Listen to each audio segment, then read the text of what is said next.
Mr. President, allow me to begin by congratulating you and your delegation on assuming the presidency of the Council for the month of September. We thank you for holding today's meeting on the situation in Afghanistan. This meeting comes at a crucially important time when we are preparing for our presidential election and continue to put efforts in reaching a sustainable peace. I also would like to welcome Special Representative Ambassador Yamamoto among us today and thank him for his comprehensive briefing on the overall current situation in Afghanistan. Mr. President and members of the Council, as we met, my country is taking another historic step towards strengthening and further institutionalizing democracy. Later this month, Afghans from all walks of life will exercise their constitutional rights by casting their vote to elect their president through a democratic process. They have eagerly anticipated this important national event as a measure to once again defy terror and extremism, determine their political destiny, and secure the future of the country. The Afghan government is approaching the election with a full and unprecedented commitment to ensure a transparent, free, credible, and inclusive process in accordance with the strong demand of our people. Preparation for the upcoming polls are moving ahead steadily following the electoral timetable for the Independent Election Commission. The government will spare no efforts in ensuring the safety and security of the voters, as well as putting all proper measures in place to achieve the most efficient possible process. To this end, voting centers have been allocated countrywide, and for the first time, voter lists are available online, and biometrics verification along the manual listing will be used. About 72,000 security forces have been assigned to ensure the safety of voters. From those 72,000, almost 9,900 female security officers will be tasked for the security of female voting centers. These elections further underscore Afghanistan's commitment to taking ownership of strengthening the rule of law and democracy, as namely, for the first time, the government has committed to cover the major part and financial costs associated with the election by allocating $90 million for the process. Despite all security threats and challenges, the people of Afghanistan are determined to hold and participate in the election. The casting of each ballot by a cross-section of our society will yet again signify our people's firm determination to our journey towards stability, democracy, and prosperity. Afghanistan wants to move forward, not backward. We must respect the desire of Afghan people and should not prejudge the credibility of the election or question or underestimate the turnout. Afghans again and again have proven that despite security threats, despite being attacked by the Taliban, they have come out to vote and participate in the future of their country. Peace and election have been equally important to the people of Afghanistan. My request to this Council and all our international partners and allies is to support the people of Afghanistan and their quest for democracy as you have always done it. This chamber should also call on countries that could influence Taliban to respect the aspiration of every Afghan and prevent them from attacks on the election day. Mr. President, peace is another top priority of the government of Afghanistan. President Ghani laid the foundation for a clear path for a carefully calculated and responsible peace process with the Taliban through various initiatives over the past 2 years. This included the announcement of unconditional peace talks, the enforcement of a ceasefire, and the release of prisoners during the Eid festivals last year.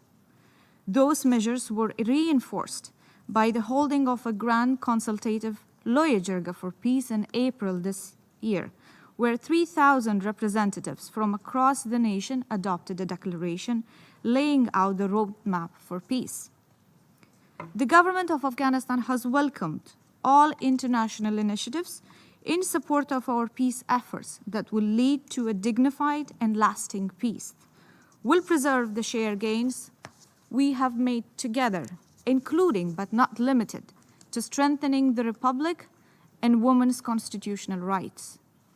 The people of Afghanistan have also stressed that a real and genuine pledge to peace by the Taliban should be manifested in ending violence, as well as an engagement in direct peace talks with the Afghan government.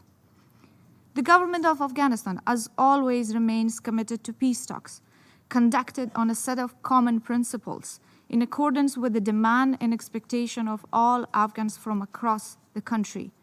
Any potential agreement should be endorsed by the people of Afghanistan and ensures their mandate of an immediate ceasefire, a long-lasting peace and stability, as well as the preservation of the gains in achievement of the past 18 years, which include the democratic values, the Republic, and in particular, the rights of women as stipulated in our Constitution. Mr. President, we cannot ignore the meaningful role and participation of women in Afghanistan. Our women, as agents of change and symbol of resilience, play a key role in the political, social, and economic development of the new Afghanistan. They have the legitimate right to be an active part of all negotiations and decisions. I also would like to take this opportunity to once again thank Deputy Secretary General Ms. Amina Mohammed and her accompanying UN high-level delegation for their visit to Afghanistan in July in the context of women, peace, and security. Her recognition of the achievement made by Afghan women and her echo of their strong call for a peace that safeguards their hard-won rights at the Security Council reaffirmed once again the United Nations' firm pledge to stand by our women and the progress they have made in our society. I thank her for her strong support and commitment on behalf of all Afghan women. Mr. President, one of the greatest challenges for achieving a stable and self-reliant Afghanistan is the protracted war against international terrorism, which we continue to pay a very high price. Taliban and international terrorist groups continue their attacks on civilian targets, creating horror and fear. They further put civilians and civilian infrastructures at risk by using them as shields while conducting their operation. Furthermore, the Taliban have also remained hostile to humanitarian workers and have issued threats to members of the press. We call the Taliban to end the senseless violence, show a true commitment to peace, and respect their pledge in Doha Intra-Afghan Peace Conference when they said they will reduce civilian casualties to zero. Contrary to that pledge, a heinous and cowardly attack happened at the wedding hall in Kabul on August 17 and caused the death of more than 70 civilians, wounding 180 others. This was followed by a 19th August attack in Jalalabad, which happened during our National Day celebration, and in Kabul by the Green Village, and in the September 5th attack, which caused a high number of civilian casualties. Additional attacks have also taken place last week in Kunduz and Pul-e-Khumri, but were repelled by the efforts of our Afghan National Defense and Security Forces. On that, allow me to highlight that our forces, as true allies in the war on terrorism, are fighting fearlessly at the forefront of international terrorism and making sacrifices on a daily basis. Their bravery should be recognized and supported by all of us. Mr. President, in line with efforts to defeat terrorist groups militarily, we have also been working on limiting their operational capabilities, including in tackling financing that may come from proceeds from narcotics. On this end, we have conducted counter-narcotics operation throughout the country, seizing tons of illicit drugs and destroying hundreds of drug processing facilities. Other efforts have included improved security at airports and border crossing to detect and deter any instances of trafficking. These measures have concluded with the apprehension of individuals involved in the drug trade and our justice system is committed to holding them accountable for their action.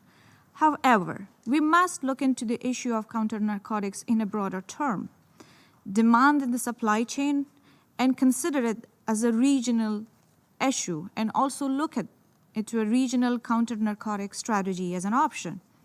Mr. President, the government is committed to realization of a self-reliant Afghanistan as a hub of regional connectivity, a platform for global, economic, and regional cooperation.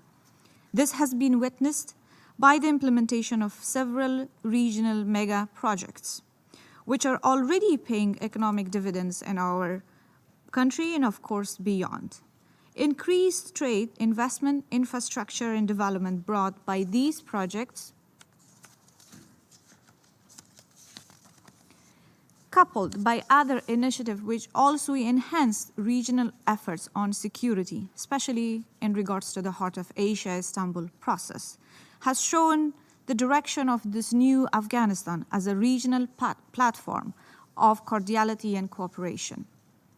Mr. President, the gain of the last 18 years have left us with a committed young generation that continue to take change of the future of our own country. This includes men and women engaged within the private sector as innovative and successful leaders in industry, and entrepreneurs in the public sector as loyal and dedicated civil servants.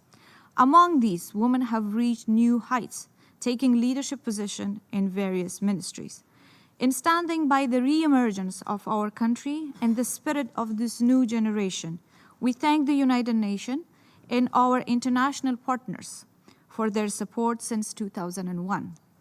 The role of the United Nations in the international community in helping us to get to this point has been evident through the work of UNAMA, the Security Council, and other bodies of this organization. As we move forward to a new chapter in our modern history, new challenges require that we recommit and develop our relationship together. On this, we hope for a thorough renewal of UNAMA's mandate, which highlights core priority issues for Afghanistan's future in achieving a sustainable and lasting peace agreement, but also beyond that into a post-conflict development setting. A new mandate should incorporate updates to the country's situation, and we hope for the mandate to be extended for a year at the minimum. Mr. President, in closing, allow me to reiterate Afghanistan's gratitude for the Council's tireless work and helping us progress towards stability and peace. We remain focused on facing the challenges ahead of us, and we trust in the support of this Council and our international partners at beating them together. As such, you count on Afghanistan's firm commitment as partner to the defense of the rule of law, the respect of international rules and obligations, and the promotion of values of peace and international solidarity. Thank you. I thank the distinguished Parliament Representative of Afghanistan